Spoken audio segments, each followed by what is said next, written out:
Hi, and welcome back to Corporate Studio. Today we're going to take up a very interesting learning, and that's around the topic of the power of influencing. So, when you look at this word influencing, I'm sure you'd all agree that we're constantly, as people, continuously trying to find ways in which we can get us to influence other people to get things done. So, what is influencing? I mean, you would use this word and heard this word so many times. So let me give you a very nice and simple and easy to remember explanation on what influencing actually really means. They say that influencing is fundamentally that skill of communication where one human being tries to communicate in a manner where other individuals who are interacting with this human being are able to consider changing their behavior so that they start doing things that the influencer wants them to do. So if I have to really put that back into one single line, influencing is about finding ways in which you can get people to consider changing their own behavior. Now that's a very tough one, because if you look at human beings, we're so selfishly wired, we're constantly responding and reacting to the world in a manner which basically is around all that we would like to do. And that's nothing wrong with being selfish, because as human beings, we've been wired to think about ourselves first and then look at our surroundings and consider what can we do to ensure we get what we want. So let's look at influencing from a very simple example. Yeah. So a lot of you might have witnessed something like this before. You have a small little kid playing with a box of matchsticks. Yeah. And you discover that the matchsticks are in a hand of an individual who can harm himself, that little child. And you start thinking that you'd like that child to drop the matchbox immediately. So I'm sure you've tried this before. You see a kid with a matchbox and you say, "Hey, stop that, drop the matchbox." But they don't drop the matchbox because they're wondering, what is that one reason why they should drop something that they were so curious and inquisitive about? So when you look at human beings, whatever they're doing, if another human being wants them to stop doing that and start doing something else, there is a very strong process of self-talk, which is what we all human beings are wired to do constantly, which pops up in the mind almost like a call out, and says, why should I consider this? What is it that I would be able to get if I stop doing this? And you'll be amazed at the pace the human mind thinks. So we all know, there are speeds of speech, there are speeds at which you listen, but there's very little awareness of the pace at which you think. So I'm not going to talk about that right now, but I'm putting that, seed for thought in your mind. So that same little example, if you were to tell that child, drop that matchbox, and you want that pop-up in the mind to help that kid realize that it's important to drop it, then you've got to find some way of saying a very strong reason that that kid must consider in his or her mind to realize that if I do this, it will be good for me. And that's really what influencing is all about, where you're able to fundamentally communicate in a manner where the other individual or people are able to find reasons to accept, because they believe what you're suggesting is good for them. And that doesn't mean it's only talking about positive things. Even if you were to communicate something negative, or you were to communicate something risky, or you would, possibly wanting to communicate something that's dangerous, the fundamental frame of influencing says that it's a process of communication where an individual should attempt at finding ways in which he or she is able to create enough food for thought that if the other individual plays it back in his or her mind, they would really be able to realize, I think doing this would be beneficial to me. Now, that's a very simple and simplistic way of putting influencing, and it's a very technical skill. You can spend almost 3 days in a classroom trying to learn how to be a good influencer. But if I were to really simplify this on a small little video like this, I would say that think about all the reasons that you could give another human being, not from your perspective, not from where you are mentally operating with what you're speaking about, but from where the other individual is. So let me dive back to the kid playing with the matchbox. If you tell the kid that the matchbox is dangerous for you, the kid starts wondering why when he's seen so many adults using a matchbox, right?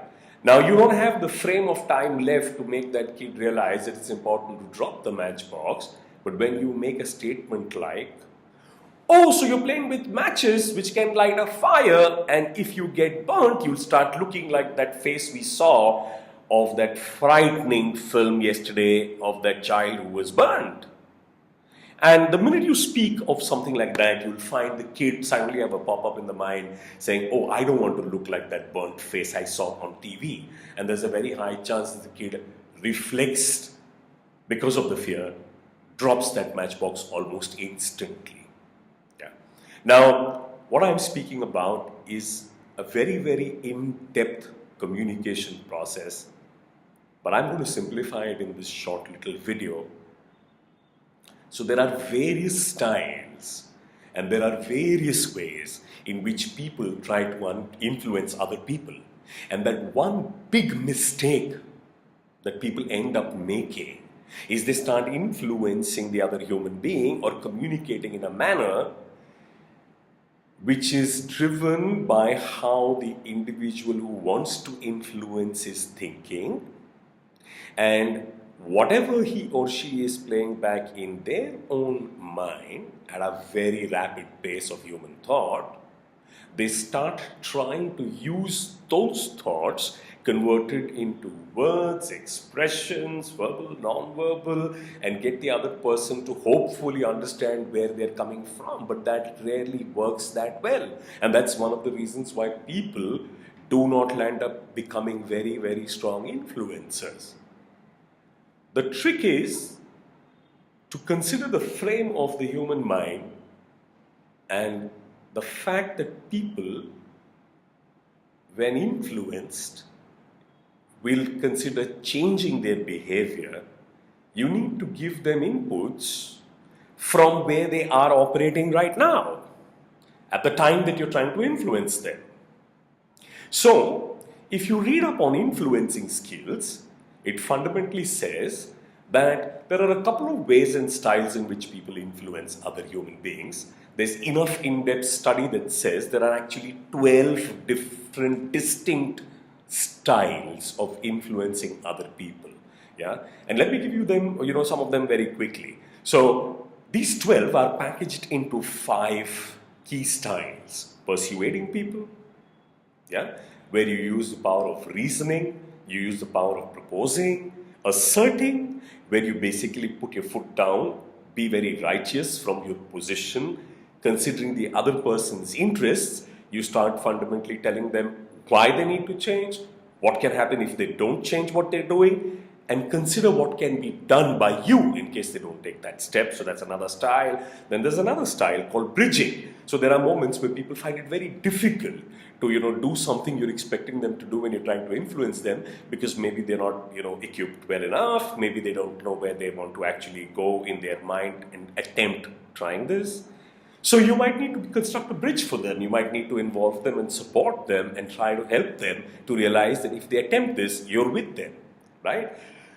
Then you could use the other skill, which is called attracting, where you're able to actually make the person visualize and realize that if they change doing what they're doing right now, there is scope for them to get more and realize something that you want them to realize if they attempt the change, right?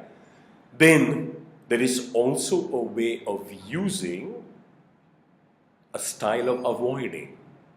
And avoiding fundamentally says that you disengage the human being with whatever they're doing, and you fundamentally give that person inputs which basically make the person realize that they need to consider what they're doing on their own, because somewhere it doesn't look like it's really good, and they start imagining why is it that the other human being is not driving me to make this change? So I'll give you a relative example to this. Somebody comes home late and they were supposed to come in on time, and when they're walking up the steps, they start feeling that, oh my God, today is going to be a difficult day because I forgot to inform them I'm going to be late. And then you knock on the door, and the door opens, and you find a person who looks at the door, looks at you, actually has a completely still expression and turns away. The minute that person does that, you find that, the individual who actually is guilty starts trying to kick up a conversation, and the entire process of avoiding that human being to make that human being realize and stop doing this is what moving away basically is all about. So when you look at people, you could drive them to consider changing what they're doing if you decide to go where they are and not operate from where you are in your mind. And good influencers are those people who realize that if I expect others to drive a change, then I need to first go down to where others are and then start communicating the scope using these different styles and get people to realize that changing their existing current behavior will be good for them, and that's the only core reason why you're trying to do that. Yeah. Now that's a deep driven topic. At Corporate Studio, we have these small little snippets of learning which basically try and make it interesting for people like you who are watching to start constructing in the mind how deep you can actually go into this skill and become very, very powerful with what you're doing. So happy influencing, and keep trying this consciously for you to improve on your ability and keep connecting back with Corporate Studio. This is Pramod Parker signing off. All the best influencing people.